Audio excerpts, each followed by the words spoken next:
my living with my horse and my time.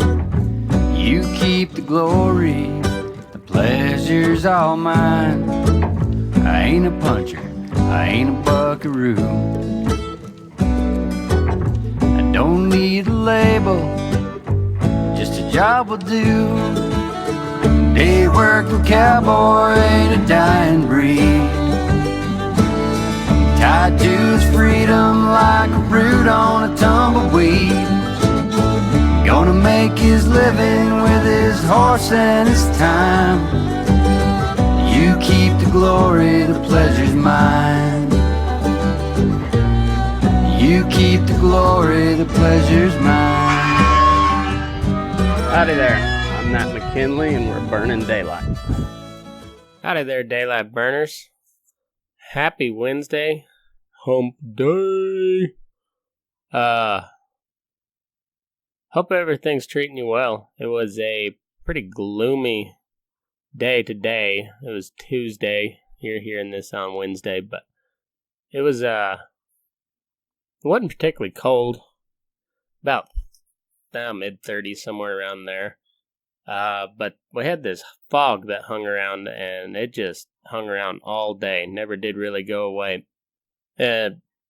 First thing this morning, you couldn't see more than like 100 yards in front of you. It was pretty touch and go going to work, you know.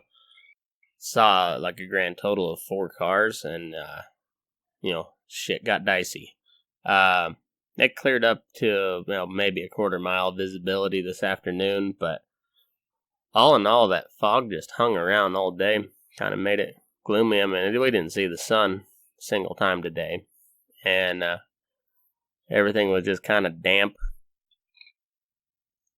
I think I went through 3 pairs of cotton gloves today because they just got soaked through, and wasn't a bad day. It just kind of miserable feeling.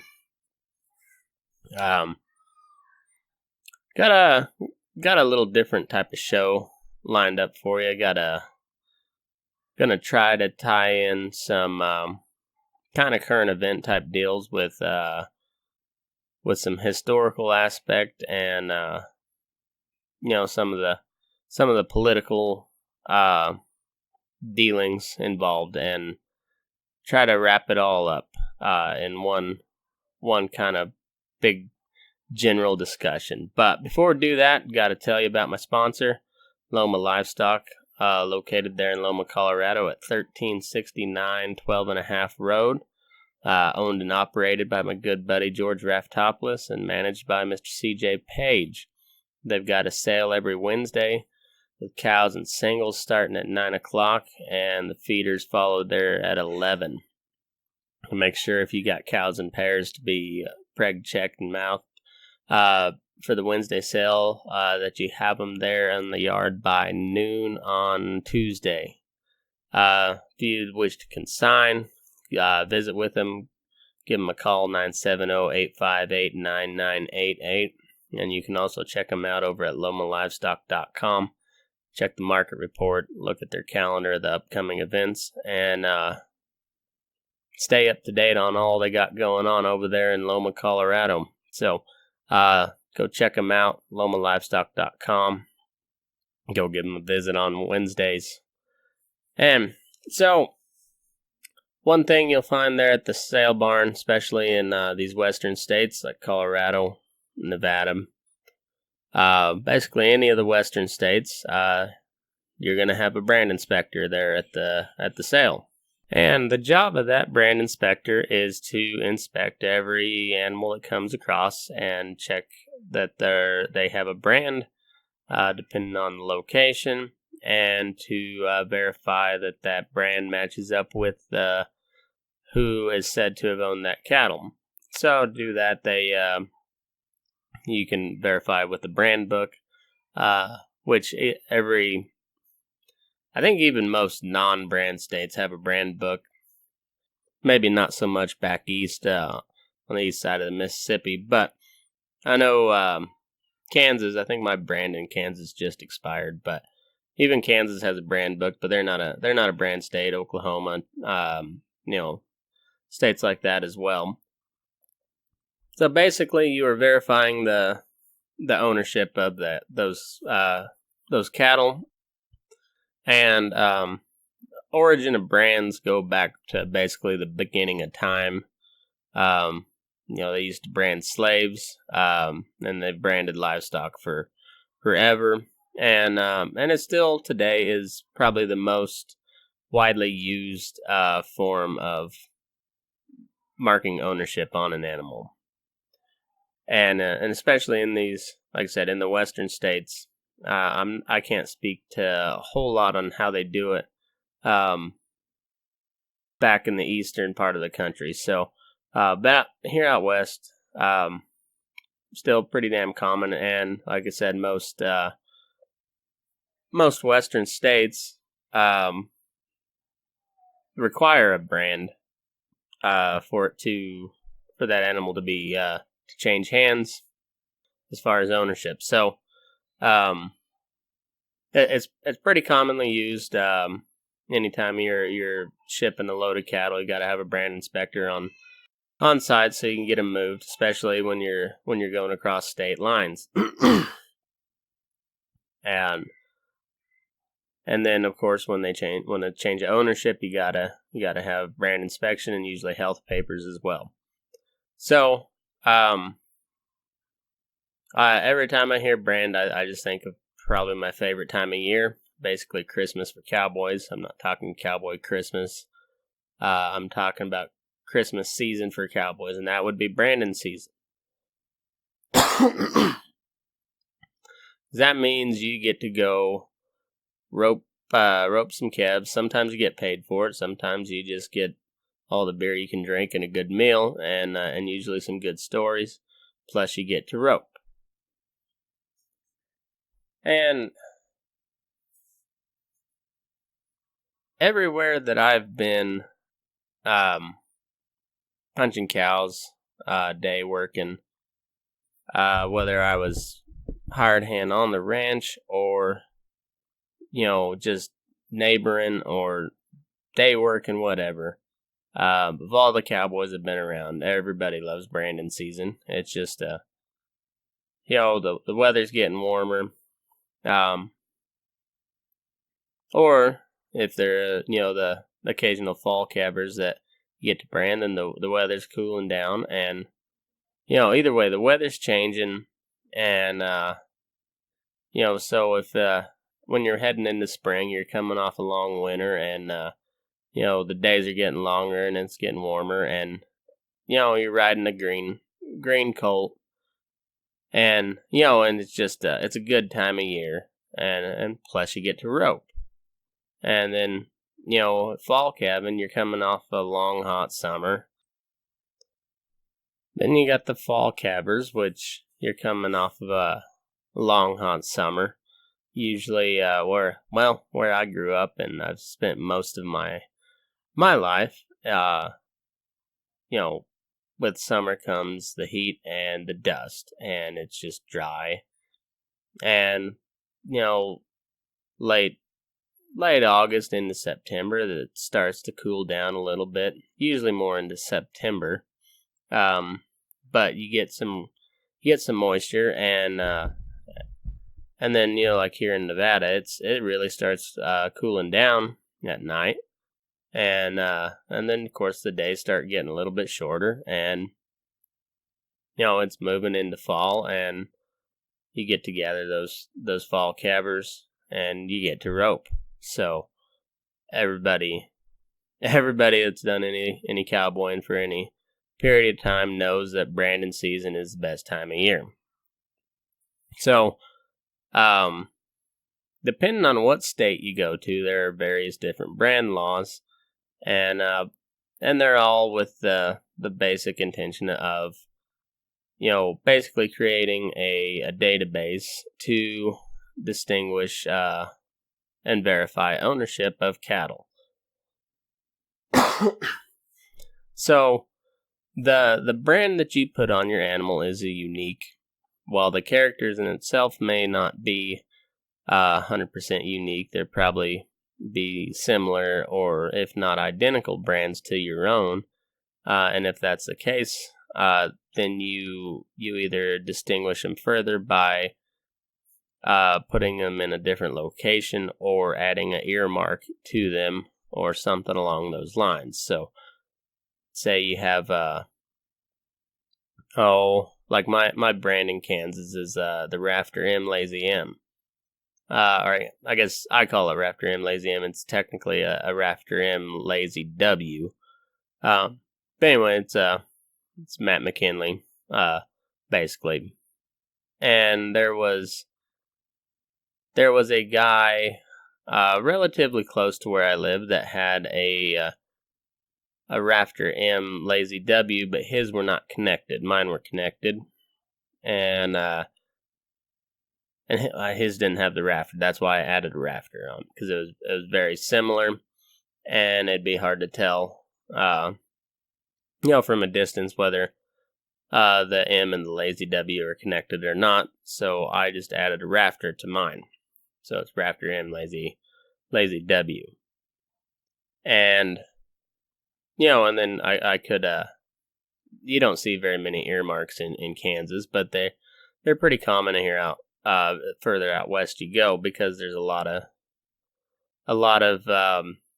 different brands, and also there's a lot of open range where there'll be several different owners running on one grazing allotment, and so therefore the earmarks are a little easier to see from a distance. So like one of the local ranchers here does a double underslope earmark on their cattle, so you can see them from a way distance that the double underslope, that's their cattle. So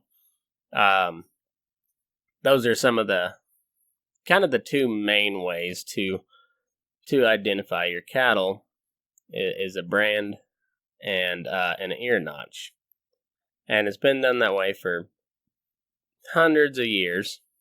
And recently there was a proposal, and it was actually a policy guideline and a regulation, if you will, that RFID or EID tracking tags would be mandatory for all sexually intact cattle that cross state lines, and basically what this is a be an ear tag of some sort, usually like a little button, and it's kind of like kind of along the same principle as a barcode in the grocery store. When you scan it, it'll pop up the information on it. And the same thing with these animals. These EID tags, they're typically just like a little button, and there is a some sort of device in there that emits a radio frequency, and when you have typically it looks like a wand. We use Allflex on you run it over that tag, the wand, you pass it by there, and then it reads it, and then that can be transferred to a spreadsheet, and that has all the information that has been recorded on that animal, and assigned to that EID tag. So whether that be first thing, most likely be birth date, birth weight, weaning weight, all that stuff, and then of course it'd be the dam and the sire, so you could trace it back. Really pretty neat piece of technology. It's pretty extensively used. I don't think there's been a single dairy animal that I have ever dealt with in my life that didn't have one. Your seed stock outfits use them quite a bit because they are already keeping buku amounts of records on their animals, because they these producers want to prove that their animals do what they say they're going to do, and they perform like they're supposed to, or as advertised, and also to prove that they're better than the next guy. A little bit of competition, a little bit of capitalism, makes the world go around. So, the policy of using, or the idea of using RFID or EID tags is not a controversial one at all. They're, like I said, they're widely used, and they're a very useful record keeping tool. And I know a lot of producers that use them. I mean, it's a pretty widely accepted use. The problem that came up here was the part about making it mandatory, and that's typically where any sort of anything to deal with the government comes up, is when it becomes mandatory. It's no longer a voluntary problem or a program. As I've said, I know a lot of people that use these, and they use them voluntarily. They do it whether to, if they're on the seed stock end of things, to be able to trace their cattle and trace their performance, and prove that their animals are doing what they're saying they're supposed to do, or just to track their own personal records, or on the feeder end of things. I've seen a lot of feeder cattle with these EID tags, and this is once again to track the performance through to the packing house. Show once they scan that animal, when they knock it, you get your live finished weight, your hanging carcass weight, which gets you your yield grade, and also they can add the quality grade to it. So you have a track from birth to slaughter on that animal, and it's all that stuff can be accessed by scanning that EID tag. It's a pretty cool deal. And there's plenty of people that do it voluntarily, and they will continue to do it voluntarily because it makes sense to the cost and the time to first put that tag in their ear, and to upload all the records, record the data that they are that's pertinent to what they're using it for, to enter all that data, and it gives a good way to trace that animal. Say if the carcass is compromised due to not adhering to a medicine withdrawal timeline, or suspected BSE or mad cow, or foot and mouth disease, or something along those lines, tuberculosis, brucellosis. There's plenty of diseases that when an animal has a EID or RFID tag, they're used interchangeably. If that animal has, the suspected animal or tainted animal, whatever, has an EID, then it's very, very easy to start the process of tracing it back to the origins and when and where it could have been contaminated.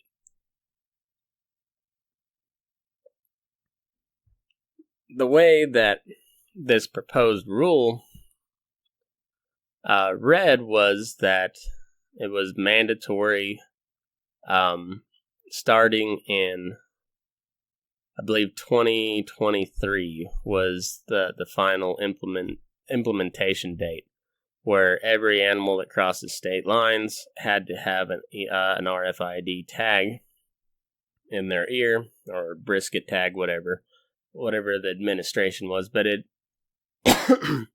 have to be a government approved tag.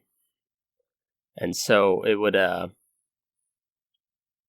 it'd be much like the brand inspector, but they're also going to be checking for EID tags. And producers all over the country saw this as a gross violation of privacy and of government overreach, and I happen to agree with that. And a lot of this seems to have been coming from the packing sector, which it makes sense coming from their point of view. They want to be able to, should there be any problems arise, whether it be medicine withdrawal, traces of an antibiotic found in a carcass due to, disregard of medicine withdrawal, or BSC, foot and mouth, whatever. If a case of something, that's not kosher, if you will, not literally kosher, just a phrase there, because kosher beef is a whole different thing. But from the Packers' point of view, it makes a lot of sense. They, if everything that comes through their kill floor has an EID tag on it, anytime there's a questionable carcass, you can match that carcass up with the EID number, because I imagine how that works is once that animal is hanging, they would put some sort of barcode on it and match that barcode up with the EID number on that animal. And then you can start the process of tracing it back. And so that's the big proposed reason for this former policy. It was withdrawn due to producer backlash, and and basically the way I see it is it's a ploy by the meat packing industry to dilute the extra cost of this increased traceability on their end and pass it on to the producer. So basically, they're lobbying Congress to write this new regulation that requires every animal that and the way it starts is with breeding animals. So all sexually intact animals, mature sexually intact animals. So that'd be 18 months of age or older would be how old. So in any non-spayed females and non-castrated, any bulls crossing state lines have to have one of these tags. And slowly but surely the idea would be to make it mandatory for every one of these animals to have that RFID tag. And it's just a slow intrusion on your property. So going back to the original point of brands, it was to distinguish ownership. So if you own those animals and the government's telling you how you have to identify these animals, are they really your animals anymore? So it really boils down to a property rights issue. And it should be pretty cut and dried. It'd probably be a pretty hard fought battle in court. One that would probably be won on the side of the producers that said you don't have to do that. But it'd be a long, expensive, drawn out legal battle, I'm sure.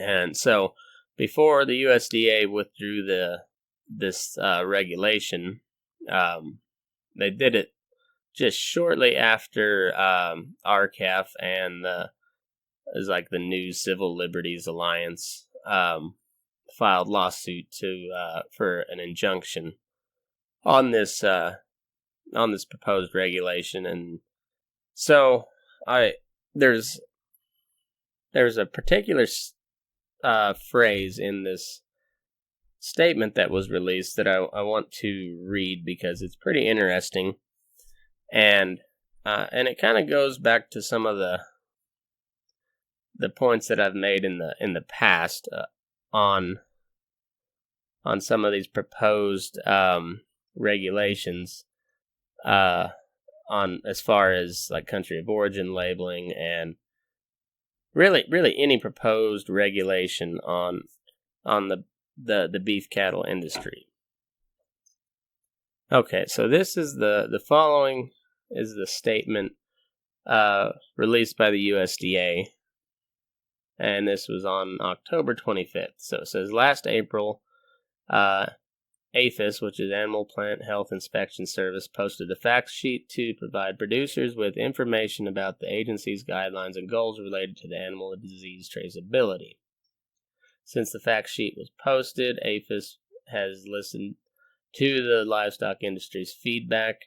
In light of these comments and current executive branch policy, APHIS believes we should revisit those guidelines. APHIS has removed the fact sheet from its website as it is no longer representative of current agency policy.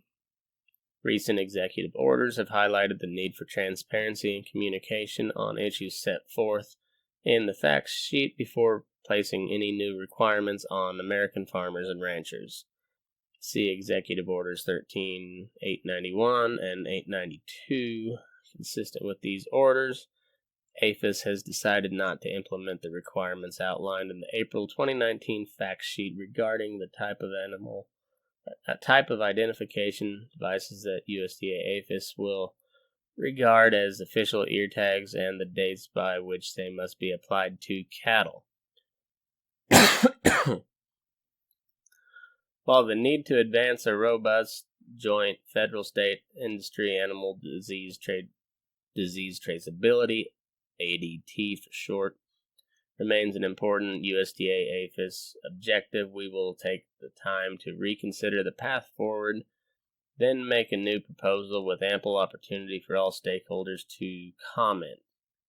As we undertake this reconsideration of whether or when to put new requirements in place, we will encourage the use of radio frequency identification, RFID, or EID, devices through financial incentives that are also consistent with suggestions we have received from cow-calf producers and others.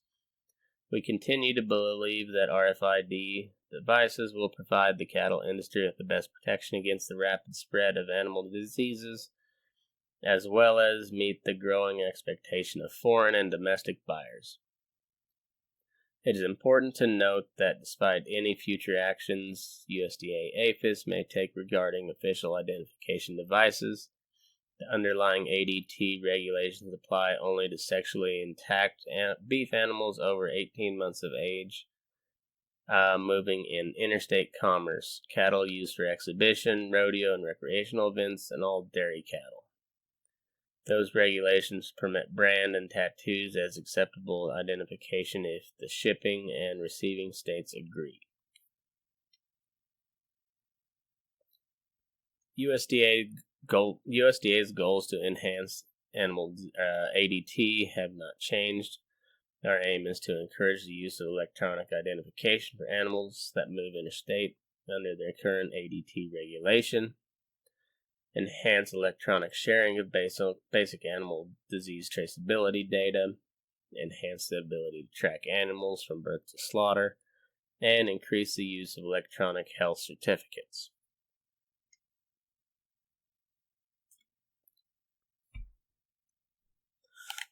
So basically what they said is because of producer backlash and Trump said no, they are withdrawing these regulations.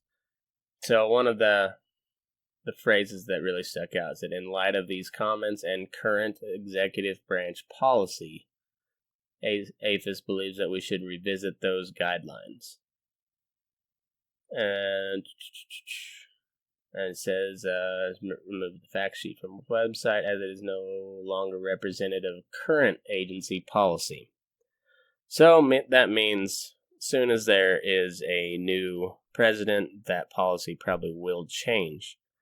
And if you don't have a principled small government type person in office, which Trump is far from that, but that's a topic for another day.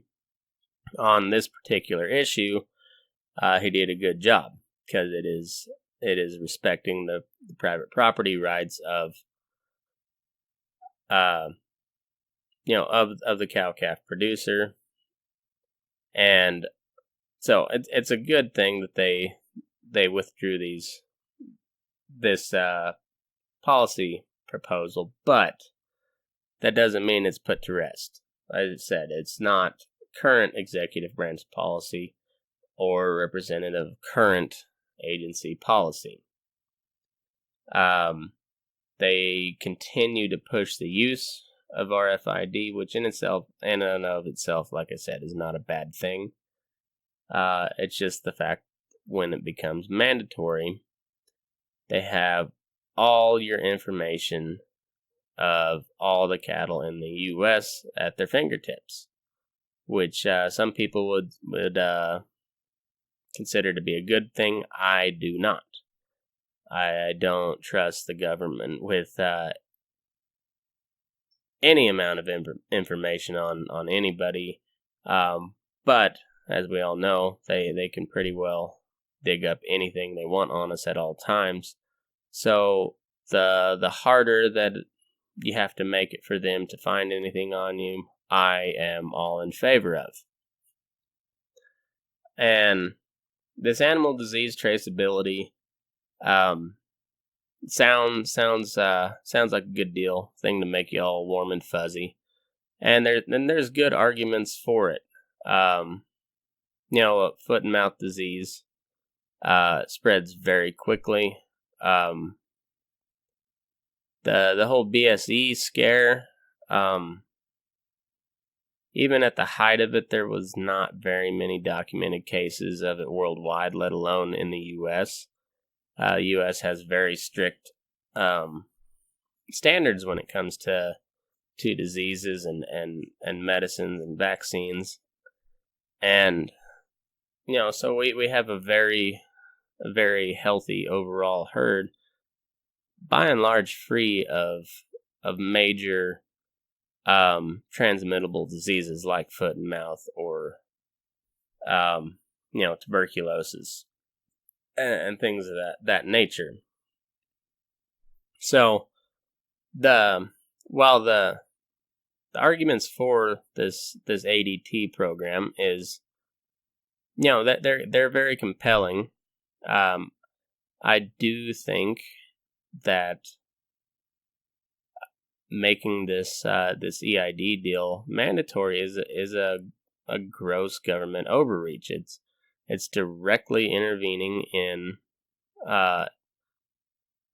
in the live cattle market, and as I've covered before, every time the government intervenes in anything, they will find a way to fuck it up. And whether this be just bureaucratic bumbling or more sinister, or maybe not even so much sinister, it's just when these big companies donate a bunch of money to somebody's campaign coffers, they want something in return. You may have heard the term quid pro quo thrown around on the news here lately, mostly dealing with Trump and bunch of taxpayer money spent to arm a bunch of Ukrainians. But once again, that's another story and discussion for later on. But basically, this whole RFID deal is being pushed by a series of companies, most notably the packing industry, because they want to know everything about every animal that comes across their kill floor, as they should.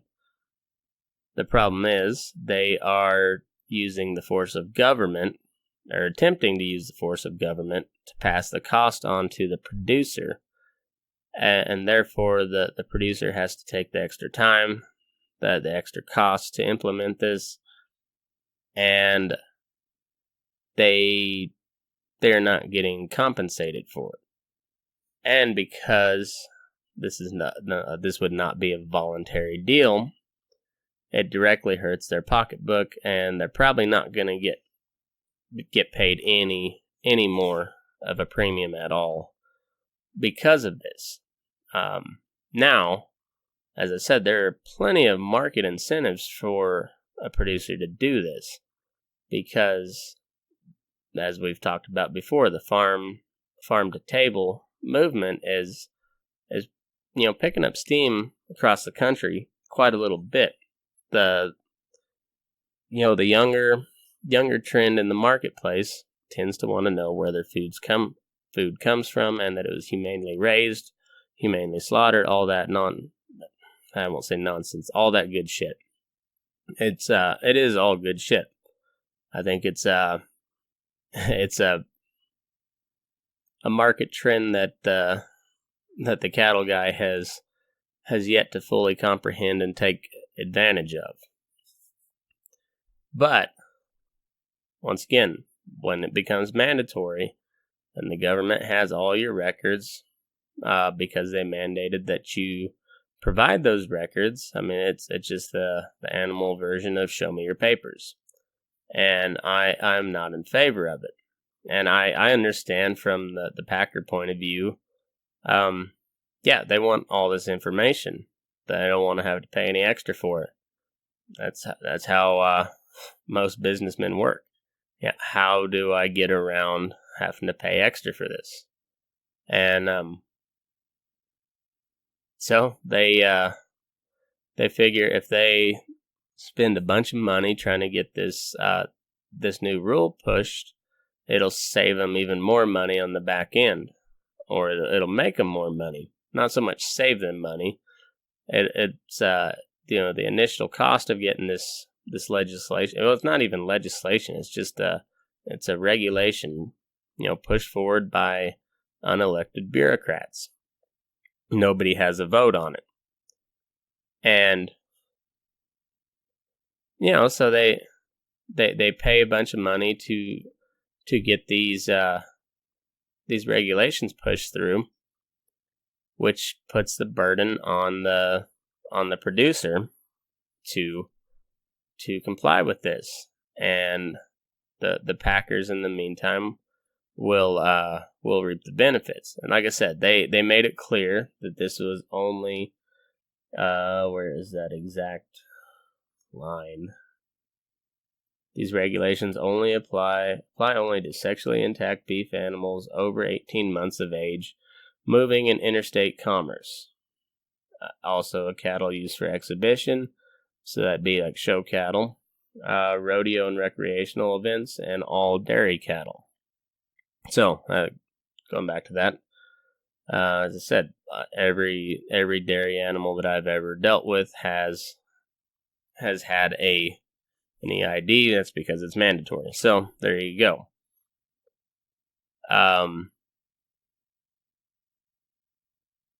But when you start with sexually intact beef cattle over 18 months of age, as was the proposal, it doesn't take much.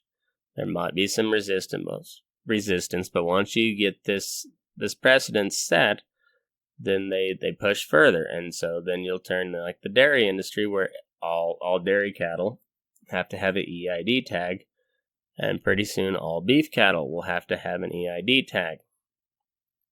And as I said before, there's some big time market incentives to have that. But if you're required to do it, and because it's voluntary, then it doesn't reflect that in the market. And that's the big hang up that I think most producers get, is they're not getting any bang for their buck But I think where they really need to focus on is those are your cattle. Fuck you. I'll do with them what I want. If you want me to tag them so you can trace them back easier, you're going to pay for it because that's costing me money, it's costing me time, all that. And as far as the traceability goes, like I said, there's some really cool stuff you can find out through these EID tags. But those numbers can be manipulated. Well, it's a federal law to tamper or remove an EID tag. Doesn't mean it doesn't happen. And all you have to do is pull up the record, scan that EID tag, pull up the records, and if you can get access to the original file, all you got to do is beep boop boop, change a few numbers, change the owner, whatever the case may be. Those numbers can be manipulated. So it is not a foolproof system by any means. It is, well, I won't say it's likely that there'll be any sort of nefarious plot to take down a certain producer here or there. It's not outside the realm of possibility. Or, for probably a more likely, simpler reason, some old boy doesn't want to be held liable for a tainted animal at the packing plant, and he can delete that file, or there's stuff that can be done so it makes it look like that he was not the one responsible for it, so he's not going to be held liable for any damages, and that can happen. Cool thing with a brand is it is permanent.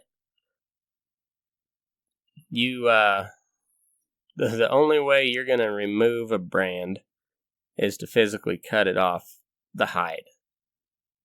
And you can alter a brand. It's been done. Cattle rustlers have done it since the beginning of time using what's called a running iron. And running iron kind of gets a bad connotation because it was the tool of cattle rustlers. But just regular old cowhands used it all the time, especially out on the open range type stuff, where you're moving your wagon along, gathering as you go, branding as you go, and sometimes you're out away from the wagon gathering some stragglers or mavericks as they called it, and you'd have a little running iron hanging on your saddle so you could build yourself a little fire when you got one caught and slap a brand on him and then kick him on in with the herd. And so a running iron is basically, it looks like a miniature just steel iron cane. So kind of, shaped like a candy cane. Probably about, I don't know, 18 inches to 2 foot long, something like that. And that cane shape at the end makes it so you can make just about any brand known to man. And if that's the original brand, you can it'll show up on the backside of that hide when they harvest the animal. You'll be able to say that's the original brand. It won't be as sharp and crisp looking on the bottom side of that brand, on the bottom side of that hide as a fixed setup iron that you would use like a normal branding. Obviously that's going to make a better brand, but it, you can make just about any brand you want with those running irons. Now, if you alter a brand using a running iron, you'll be able to tell when you pull that hide that brand has been altered, because the original brand on the animal is going to stick out a lot more. It's going to be a lot clearer on the bottom side of that hide than the new stuff added to it to alter that brand. So, it's just, I was talking with Scott Hall today, and we were kind of pondering how with all the advent of technology and the amazing things it's done for the cattle business and just the world in general. Sometimes the best technology was discovered hundreds of years ago, and I truly do think that the brand and earmark system is the best way to identify and eventually, to trace it back. It might be a little more cumbersome, but when you match those brands up with today's technology, and you don't force people to comply to this new system, I think you're going to find a lot more people that'll adopt it on their own because there's market incentives. Now, the big companies may not like it. JBS and Cargill, they're not going to like it. They're going to have to pay more because that's just an added cost to that that fat steer that comes across their kill floor. But they're also going to get a whole lot of information with it that it's going to help them market that beef to their own desires, and they'll be able to get premiums because of it. But it's going to be a lot. I hate the word fair because life ain't fair, but it's going to be a more accurate system than when you've got these big packers paying a bunch of money to lobby Congress to get these regulations imposed, where it lessens the burden on the packer and shifts that burden to the producer. So, well, I think the use of these EID tags is really beneficial. I think everybody ought to brand their cattle.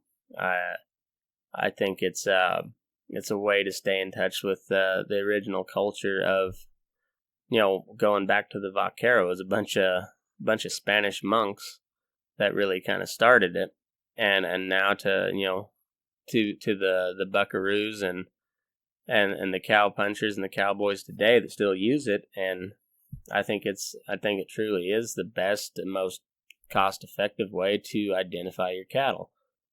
And plus it just reinforces that good old ranching cowboy, community. Because as I mentioned, I don't know if you heard it earlier, but when branding season rolls around, that means you get to rope. And a lot of times means you get to see people you haven't seen in several months because you've been out busting your ass taking care of cows all winter or all summer. And plus, you get to rope. So every time you're dragging one to the fire, that that's a good time. And plus means the people that own those calves, they get to put their brand on it, and that brand means a lot. It's for a lot of people, it's I don't know if I'd put it on the same level as the American flag. It's a different thing, but the same type of symbolism is there. That a lot of times that brand has been around for generations, and there's been a lot of blood, sweat, and tears shed because you're trying to pass that brand along to the next generation and keep running cows on the same piece of land that your ancestors settled on and built up their little empire, if you will. So there's a big reason why ride for the brand is a pretty common phrase around Western cowboy way of life, because it's for the by and large it it means your family, and so there's a lot of emotion and sentimental value attached to it, as well as that goes right along with the having fun and and just kind of getting back to the roots of what it means to be in this Western branching way of life. So I think there's definitely a place for these RFID tags. I think it's this was a very important win for the cattle community, the cattle industry, because it's it gave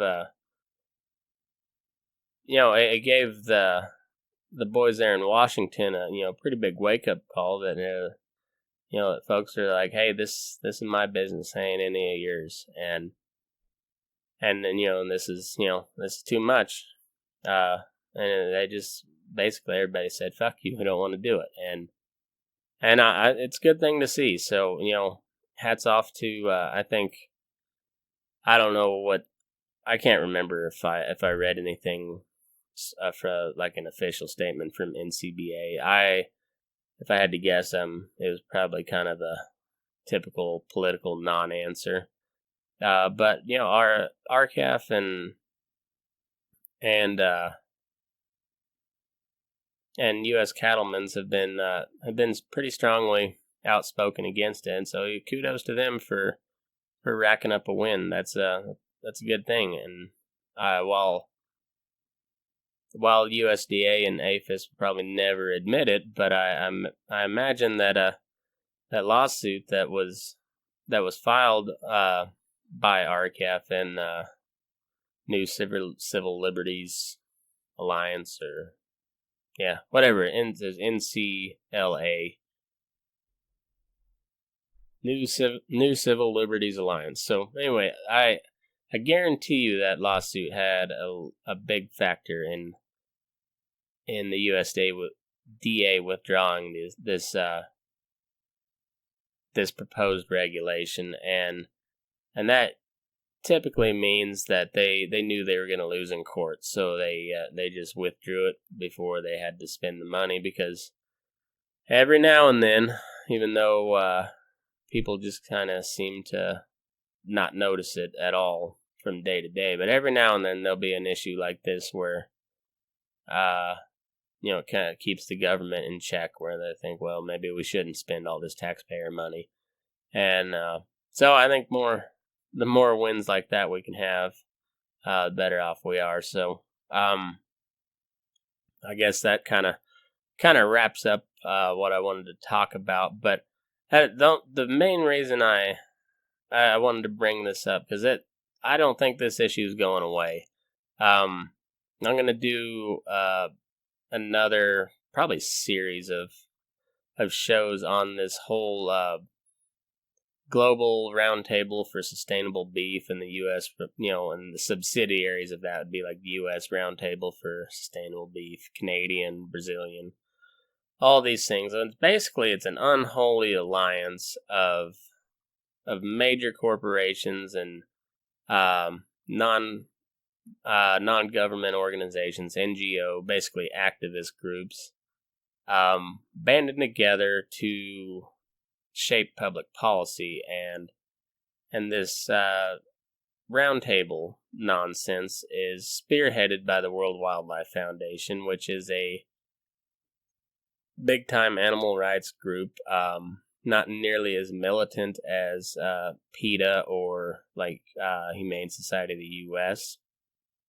but probably more powerful in the long run, because they sit down with people like National Cattlemen's Beef Association and the Cattlemen's Beef Board. The sole, I guess, the sole overseer of the almighty beef checkoff funds. So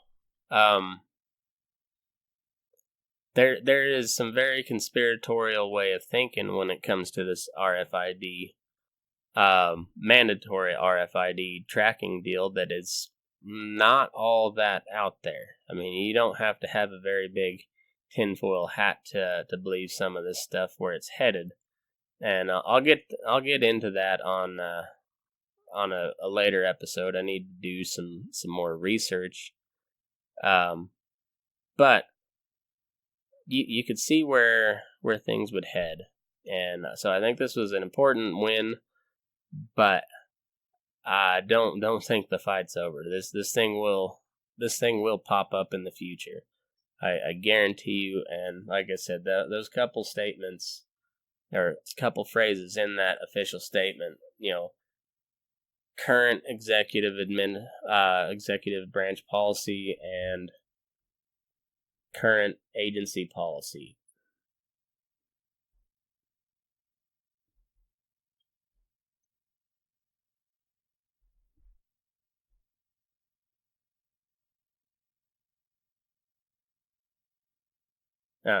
Current executive branch policy, and removed because it is no longer representative of current agency policy. So the two, well, in both statements, the key word being current, subject to change with the changing of the executive. So basically, the next time a bigger government Democrat gets in, or a more establishment type Republican gets in, guaranteed this thing will be reintroduced, and this whole fight will be on our hands again. So, in the meantime, there needs to be some better solutions from the legislative side of things to protect the producers from actions like this. And I don't know what those proposals would be. I'll do some thinking and some research onto it, and maybe there have been some proposals made that I don't know of. But if you know of any, and send them my way. But that's my thoughts on the whole thing. Brand your calves. Makes for a lot of fun, and you know exactly where that animal comes from. It might take you a little bit longer to trace it all the way back, but that brand is permanent. So, you can lose an EID button. You can manipulate numbers if need to, or wanted to. That can happen. You can alter brand, but you can always tell the original brand. So, sometimes the old way of doing things is the best way because it's just is. And I think Brandon might be one of those things. All you fellas can probably smell the Brandon smoke in your nostrils, because once you get a full whiff of it, you'll never forget it. And when you smell it, you kind of get that little itch in your right wrist, because you know that you get to rope. So, anyways, that's gonna do it for me today. Go check me out on Facebook, Matt McKinley, at MickerMac85 on Twitter and Instagram. Follow the show page, Burning Daylight, on YouTube and Facebook, at Move Your Ass on Twitter, Instagram, and Snapchat. Make sure you go over to my website, burning-daylight.com. I'll be posting some meme galleries over there and some other stuff. It makes it easier to put it all in one spot, and especially once they shut down my Facebook page, which I know I sound like a conspiracy nut, but there's some things that have been happening behind the scenes that I've noticed that it's not a matter of if, but when.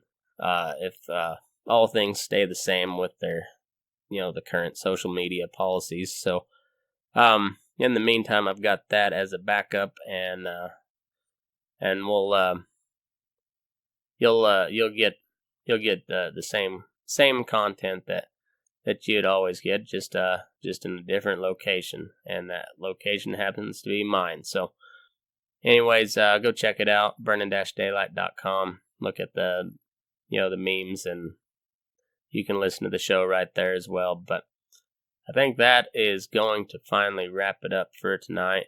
And so, sweet dreams of dragging calves to the fire. And I got to get up in the morning, so move your ass. We're burning daylight. Gonna make my living with my horse and my time. You keep the glory, the pleasure's all mine. I ain't a puncher, I ain't a buckaroo. I don't need a label, just a job will do. Day working cowboy ain't a dying breed. Tied to his freedom like a root on a tumbleweed. Gonna make his living with his horse and his time. You keep the glory, the pleasure's mine. You keep the glory, the pleasure's mine.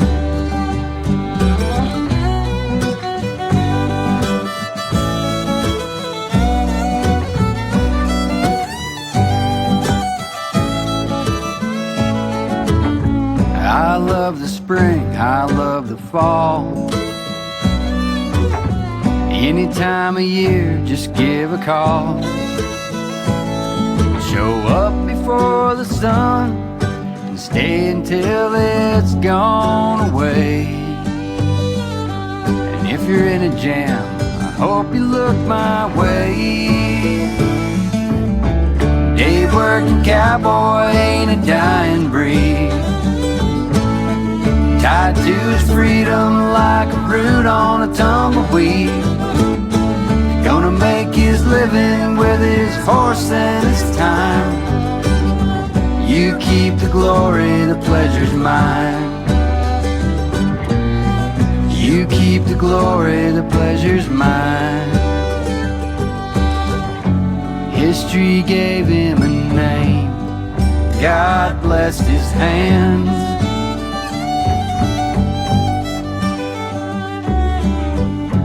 He's seen everything change, still saddles up, rides for the brand. Day working cowboy ain't a dying breed. Tied to his freedom like a root on a tumbleweed. Gonna make his living with his horse and his time. You keep the glory, the pleasure's mine. You keep the glory, the pleasure's all mine.